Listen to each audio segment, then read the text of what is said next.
කාටි බිබී මොකද කියන්නේ මේ වටානේ බබා අපේ අපට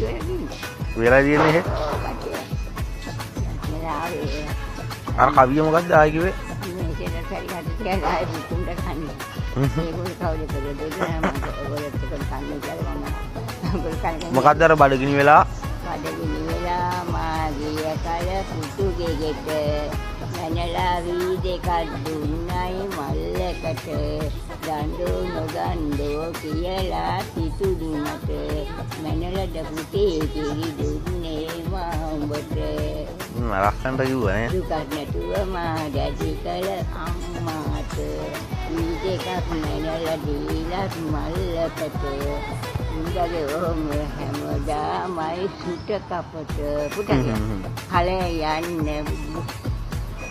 යන්න බහැලා දොරටින් පිටට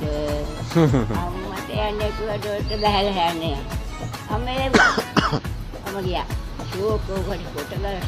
අටි ගහලා තියෙන මේ වගේ